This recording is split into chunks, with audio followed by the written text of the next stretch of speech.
Somos Berenice Flores y Sebastián Aguiluz y este es el podcast Entrepreneur de Keep It Up Show, un espacio creado por dos emprendedores en el que buscamos traer gente chingona e increíble que está constantemente cambiando la forma de ver y hacer las cosas. Cada martes, jueves y sábados podrás escuchar un nuevo episodio donde encontrar información clave que te ayude a impulsar tus ideas, tu empresa, pero sobre todo, tus sueños. No importa qué te dediques, keep it up. Bienvenidos al episodio número 60 de The Keep It Up Show. Antes de empezar, si nos estás escuchando por YouTube, ayúdanos con un like, dándole clic a la campanita y suscribiéndote al canal. Y en Spotify, dándonos seguir. Hoy tenemos de invitado a Paul Morral, cofundador y CEO de La Pieza, plataforma que fomenta procesos de reclutamiento justos en las mejores startups de México y Latinoamérica. Hablaremos con Paul sobre los pains de las empresas en tiempos de pandemia, la importancia de cuidar la cultura organizacional y si el home office vino para quedarse. Hola, muy buenas tardes y bienvenidos a otro episodio de The Keep It Up Show. Aquí Sebastián Aguiluz, cofundador y CEO de Entrepreneur, y estoy con Paul Morral, cofundador y CEO de La Pieza. ¿Cómo estás, Paul? ¿Qué tal, Sebastián? Muchas gracias por la invitación. Todo súper bien, aquí en casa, como todos. Qué bueno. Yo encantado de tenerte aquí, aunque estoy un poquito bastante ofendido porque hablas mejor español que la mayoría de nosotros y eso que eres francés. Sí, pues mira, ya llevo 5 años aquí en México. Amo tanto el país que ya aprendí el español perfecto. Súper bien. Ahí luego cambiamos eufemismos. Súper bien. Oye, Paul, pues empecemos con lo básico. Para los que no están familiarizados con ustedes, ¿a qué se dedica La Pieza?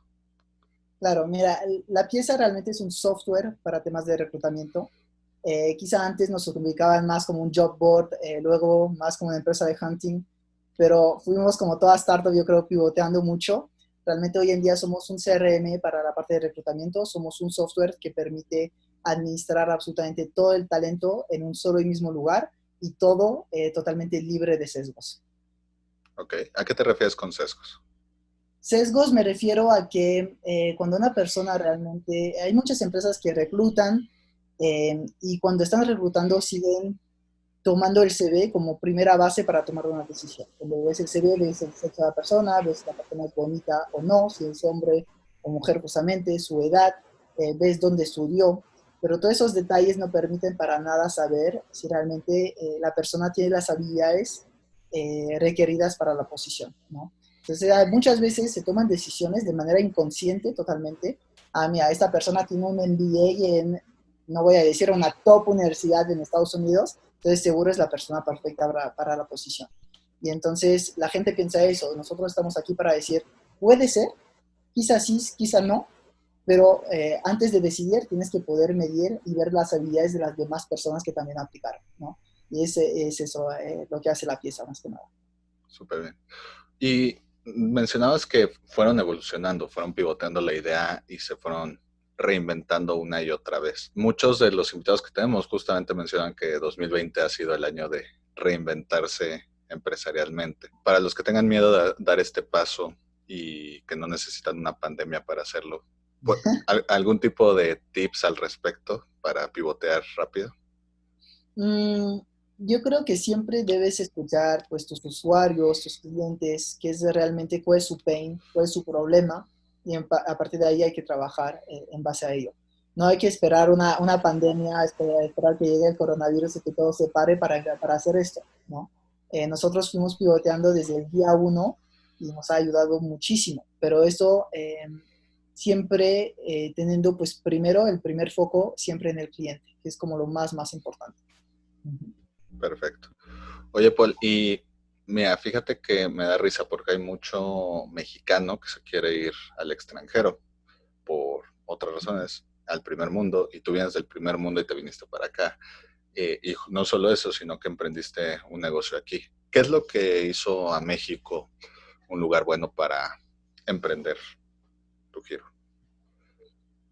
México, o sea, a mí, no sé, me enamoré de México no solamente por el ecosistema o la oportunidad, yo creo, para montar un negocio aquí. Lo que me realmente atrajo de México es pues, su cultura en general, su gente es súper amable.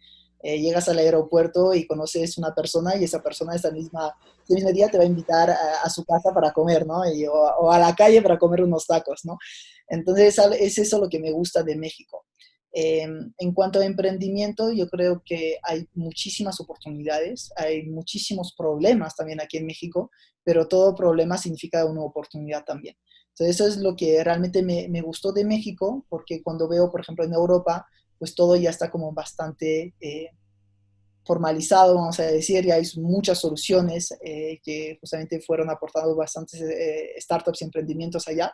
Y yo creo que es más fácil, de cierta forma, poder emprender en México porque hay más problemas. Entonces, pues tú puedes brindar como ciertas soluciones. De hecho, vemos muchísimas startups aquí en México que están de cierta forma pues copiando ciertas partes de modelos que son exitosos en otros lugares del mundo, ¿no? Que ya fueron quizás resueltos allá, pero todavía no aquí. Y eso yo creo que es una muy buena oportunidad para muchos emprendedores.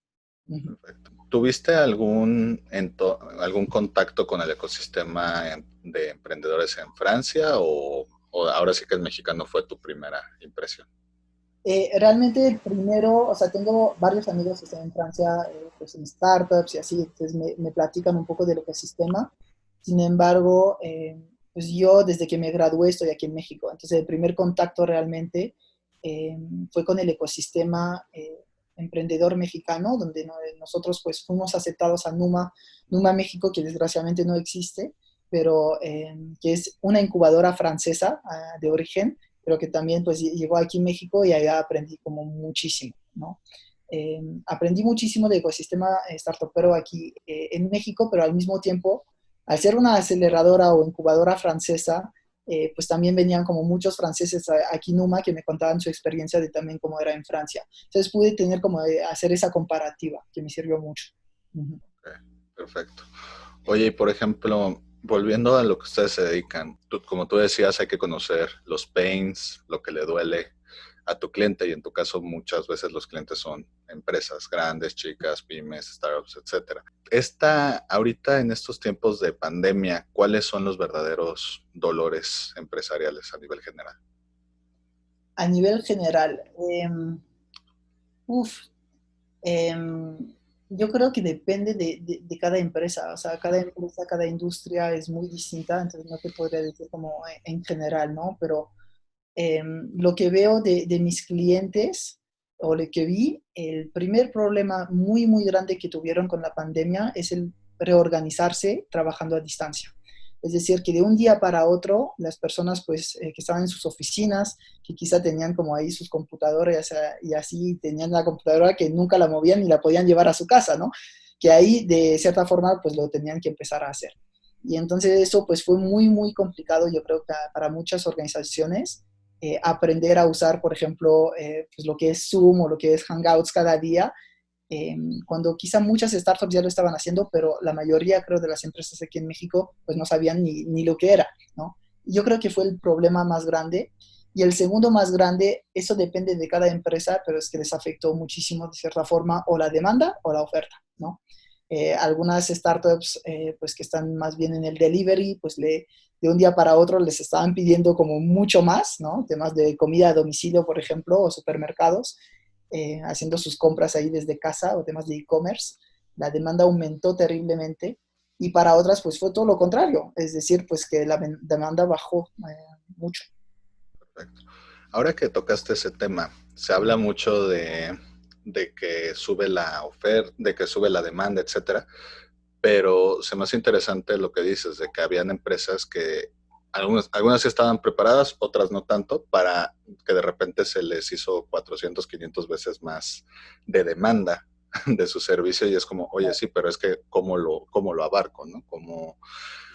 Hasta grandes empresas como Amazon, yo me acuerdo que de repente si te decía en 3 días queda, ahora es como llega en 2 semanas, porque pues, no tenían el mero abasto. Claro.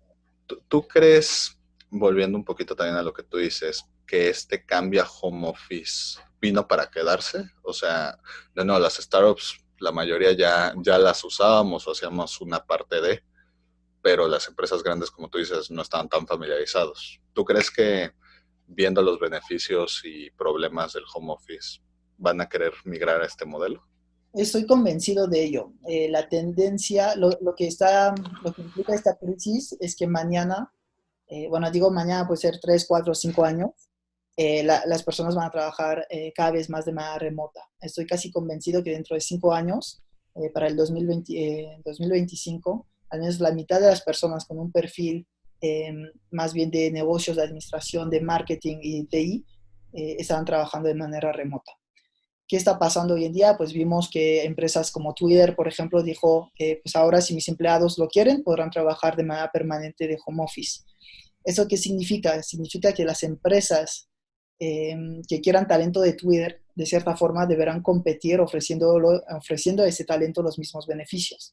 Entonces, cuando los gigantes ahí tecnológicos están ofreciendo 100% remoto, si mañana quieres talento, vamos a decir, de esas compañías, sí o sí vas a tener que adaptarte. Entonces, el hecho de que quizás de momento muy pocas, pero hayan dicho que a partir de ahora todo será de manera home office, las otras empresas sí o sí, de cierta forma, van a tener que adaptarse y ofrecer eso también. Entonces, todos vamos a ir hacia un tema de home office y está padre porque podrás trabajar desde donde quieras, donde cualquier parte del mundo llevas tu computadora y podrás seguir trabajando. Es increíble. Y eso a su vez cambia todo el abanico de contratación, ¿no? Porque hasta hace poco todavía era, híjole, no. Yo he oído amigos que se dedican a recursos humanos es que este era un muy buen candidato, pero vive a 3 horas del trabajo y me va a renunciar a las 2 semanas porque se harta, ¿no? Y ahora, pues no, o sea, es lo mismo porque puede estar del otro lado del mundo y no hay mayor tema. Sí, o sea, yo lo veo, está genial, yo creo. ¿Eso qué significa? Que estamos abriendo un mercado. El mercado del talento será mucho más grande y mucho más competitivo. Entonces, ahora, aunque estés aquí en la Ciudad de México, mañana podrás trabajar con una empresa japonesa, taiwanesa o francesa sin absolutamente ningún problema y estando aquí. Eso permite justamente a las compañías actualmente de poder buscar talento que quizá pues, les costaba mucho encontrar aquí en México, en otros lugares del mundo, de manera mucho más eh, pues eficiente, yo pienso. Uh-huh. ¿Y cómo cambia esto también la parte de pagar impuestos? Me viene el ejemplo de Estonia, que tiene 3,000 personas que trabajan a distancia porque se volvieron la primera nación. Bueno, no quiero que no se malentienda. Obviamente existe Estonia, pero se volvió la primera nación digital aparte, con 3,000 trabajos fijos que pagan impuestos ahí. Este mismo modelo aplicaría para los otros países. ¿Necesitas una licencia para trabajar de home office a distancia? ¿Cómo funciona? Claro. Mira, no soy un experto en el tema, pero de lo que veo, por ejemplo, estamos trabajando con varias empresas en Estados Unidos y están contratando muchísimo talento en América Latina, ¿no? Tanto en Argentina como en México como en Chile. Y entonces lo que existe son empresas básicamente de outsourcing en outsourcing en cada país, donde las empresas, pues en Estados Unidos les pagan a esas empresas de outsourcing que ellas directamente les pagan a esas personas físicas, ¿no? Y así es como se declaran y se pagan los impuestos. Sin embargo, pues sé que hay como muchísimas otras formas para que se pueda hacer de manera legal y sin absolutamente ningún problema el poder reclutar, ya sea a través de un outsourcing o de otras formas, poder reclutar talento en cualquier lado del mundo, ¿no?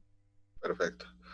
No, y volviendo un poquito a México, justamente México es uno de los países chistosos en el sentido de reclutar gente porque es muy barato proporcionalmente contratar gente.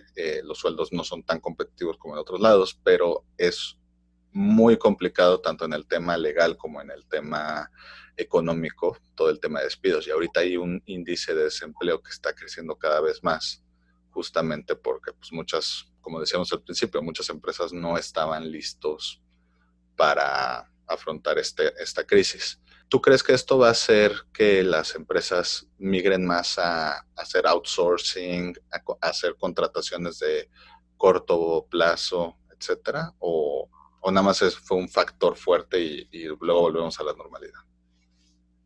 Ok. En realidad no lo sé, no sé cuál será la tendencia.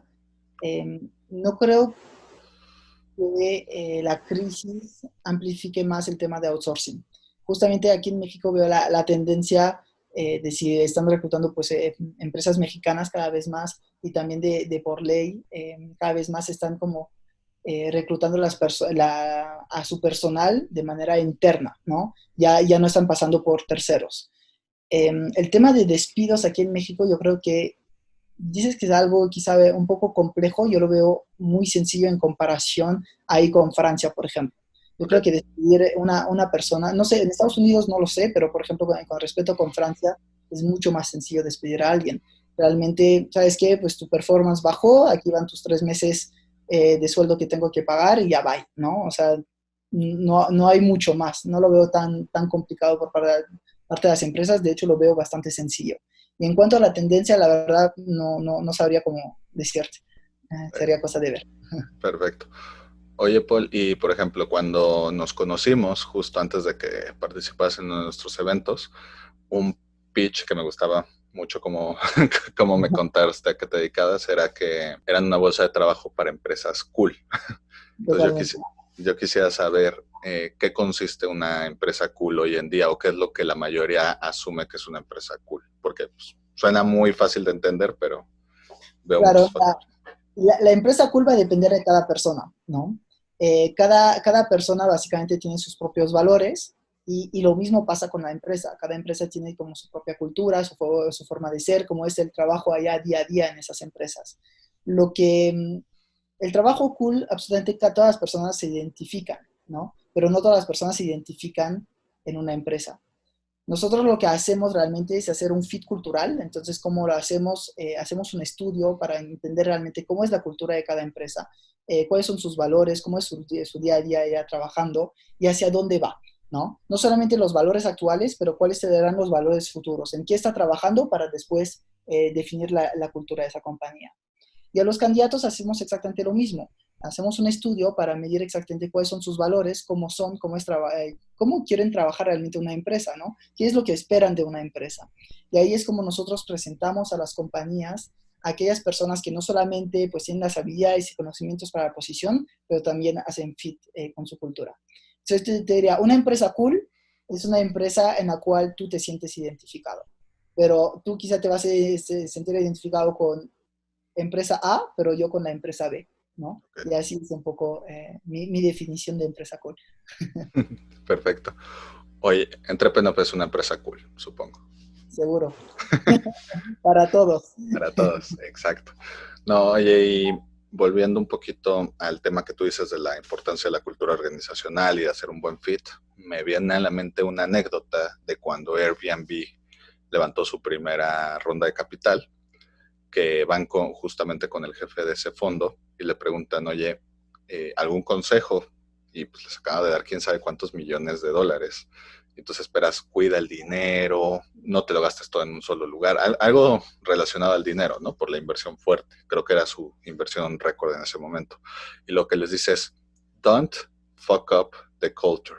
Es decir, no jodas o no chingues o no como que el verbo que quieran, la cultura. Y justamente es sobre la importancia de que no todo es la escalabilidad de la empresa, no todo es la problemática, no todos son los números, sino también el equipo que está detrás de todo esto. ¿Cómo le haces para tener la esencia de cada cultura organizacional en la empresa?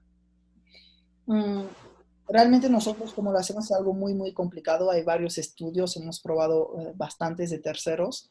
Eh, realmente, ¿qué es lo que me gusta a mí? Es ir directamente ahí a la empresa. Es ir a la empresa, sentir esa vibra que al final no te puede dar absolutamente ningún estudio, hablar con la gente y sentir ahí, pues, cómo están interactuando, ¿no? Cuáles son sus hábitos, sus formas de ser, sus formas de hablar. Y todo eso es realmente lo que es la cultura. Los estudios son algo complicado. A mí realmente, cómo lo siento, cómo la puedo medir, realmente yendo allá en esas empresas. Algunas compañías, de hecho, he leído lo que están haciendo con varios empleados antes de contratarlos, es ven a trabajar, ven con nosotros una semana y ya verás si tú realmente te sientes identificado con quienes somos antes de quizá aceptar la carta oferta, ¿no? Y entonces eso es algo como que me gusta mucho de un hábito, de esos hábitos de esas ciertas empresas que muy pocas lo están haciendo, es invita a tu gente a estar ahí sentado. Quizás no le des todos los accesos si hay temas todavía de confidencialidad o firma un NDA de una semana, pero hazlo. porque después una contratación puede ser muy, muy, muy costosa para las compañías. Entonces, la cultura, cómo sentirla, cómo la defino, me cuesta mucho es ve allá, ve a trabajar con ellos, o si están trabajando a distancia, interactúa y trabaja desde casa y siente cómo es esa cultura, también la puedes sentir, ¿no? No sé si ahí contesta tu pregunta. Sí, no, perfecto. De hecho, me la contestaste también que me vino otra pregunta muy buena. ¿Tú crees que la cultura viene más de que los socios o los fundadores o los altos puestos se la pasan a los empleados subordinados, como sería la lógica, o es más de que los empleados subordinados, al traer su individualidad, ayudan a formar esta cultura? ¿Es de abajo para arriba o de arriba para abajo? No, es justamente como lo dijiste en la segunda parte, la cultura va evolucionando, ¿no? Y va evolucionando porque los miembros que se componen dentro de una empresa pues van cambiando también a lo largo del tiempo. Entonces, pues la cultura no tiene nada que ver con la visión o qué es lo que queremos de esa cultura. Esa cultura se va cambiando en función de las personas que van llegando dentro de la compañía. Las startups que normalmente no tienen los mismos recursos, sobre todo si no han levantado capital para tener sueldos competitivos, ¿cómo pueden competir para tener un buen equipo? O sea, ¿qué le pueden ofrecer a los empleados que no le pueden ofrecer los altos corporativos? De hecho, muchísimas cosas. Nosotros somos un equipo ya, por ejemplo, de 18 personas. Nosotros no levantamos capital. eh, y tengo personas, no sé si decirlo porque después los van a contactar todos, ¿no? No, pero sumamente brillantes en mi startup, ¿no? Y, y no pago los sueldos de otros corporativos o de otras empresas, ¿no? Y yo creo que si lo pudimos hacer así es porque las personas realmente se sienten identificadas con el impacto que estamos generando, ¿no? No solamente es un software que ayuda a las empresas a reclutar mejor, en publicar de manera automática en, no sé, OCC, LinkedIn, Indeed, recibir todos los candidatos en una sola misma base de datos. Realmente lo que estamos haciendo es solucionando un problema muy grande que tiene que ver con temas de sesgos, tanto en México como en Latam, ¿no? Y todas esas personas que están llegando se sienten identificados primeros con eso, con cuál es la visión, cuál es la misión de la compañía.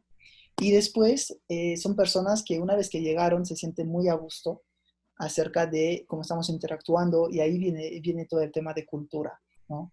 Cómo estamos trabajando, el hecho de que, por ejemplo, tenemos un esquema de vacaciones ilimitadas, donde no me importa de que, por ejemplo, vayas a ver a tu novia o tu novio 30 días a Australia, si ahí está, y necesitas eso para regresar y estar al 300% en la compañía. Entonces, son cositas, puntitos que nosotros tenemos, que es parte de nuestra cultura, como el tema de vacaciones ilimitadas, o el tema de que, por ejemplo, las personas si realmente le dan muchas ganas, hay un tema de comisiones muy altas, donde pueden ganar muy bien, si realmente pues, le echan todas las ganas del mundo. Y el hecho también que tenemos un equipo que se apoya todo el tiempo, ¿no? Entonces, entre todos encontramos soluciones a problemas y la toma de decisión no se va a hacer solamente en una, dos o tres personas. Todo tiene que ver con cultura para guardar el mejor talento, ¿no? En tu compañía. Perfecto. Oye, Paul, y por ejemplo, ya hablamos mucho de la pieza, quisiera hablar un poquito de ti, de tu origen secreto. ¿Siempre creíste que ibas a ser emprendedor? ¿Te viniste a México, probaste un taco y dijiste voy a poner mi startup aquí? ¿Cómo funcionó? Mira, yo realmente no sabía qué quería hacer.